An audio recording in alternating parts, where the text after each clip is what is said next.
이수진 의원, 일본군 한반도 진입 가능 망발한 윤석열 후보는 절대 안됩니다. 어제 대선 후보 TV토론에서 윤석열 후보의 외교 안보 인식은 참담한 수준이었습니다. 유사시 일본군의 한반도 진입을 허용할 수 있다는 취지의 발언은 귀를 의심케 했습니다. 제국주의 일본의 한반도 강점의 역사가 어떻게 시작됐는지 안다면 이런 발언은 상상조차 할 수 없을 것입니다. 일본군의 한반도 진입을 허용할 수 있다는 윤석열 후보의 망발에 분노가 치솟습니다. 윤석열 후보는 밑도 끝도 없이 힘만을 강조했습니다. 사드 재배치로 중국을 자극하는 발언을 하고 문재인 정부의 한반도 외교를 표명하더니 결국 진심을 드러냈습니다. 일본은 여전히 전쟁 범죄에 대해 제대로 된 사과를 하지 않고 평화헌법 개정, 군사 대국화를 시도하고 있습니다. 독도를 자기 땅이라고 우기고 2차 대전 조선인 강제 동원의 상징과도 같은 사도 광산을 세계유산으로 신청한 일본입니다. 이런 상황인데도 일본군의 한반도 진입을 허용할 수 있다는 말을 꺼내는 후보는 절대 대한민국 대통령이 되어선 안됩니다.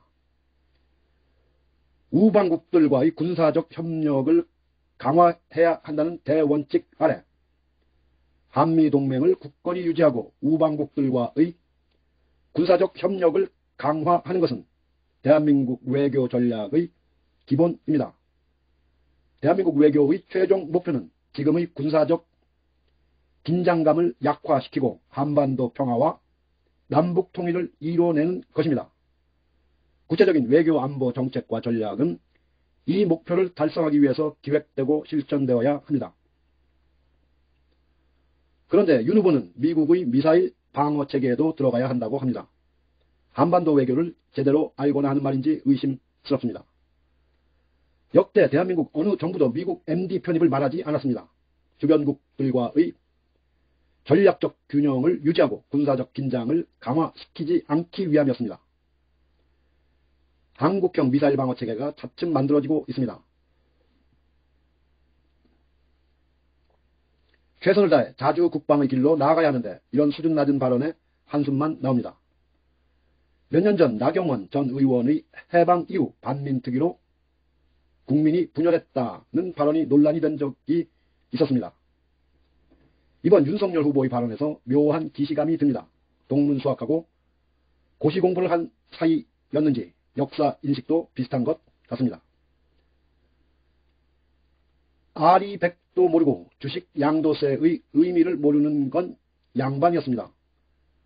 무지한 역사 인식과 이를 토대로 한 외교 안보 정책은 대한민국 모든 국민들을 위태롭게 할 수 있습니다. 윤석열 후보는 준비 부족을 넘어 역사 인식마저 엉터리인 후보입니다. 윤석열 후보는 부족하고 부적합한 후보입니다.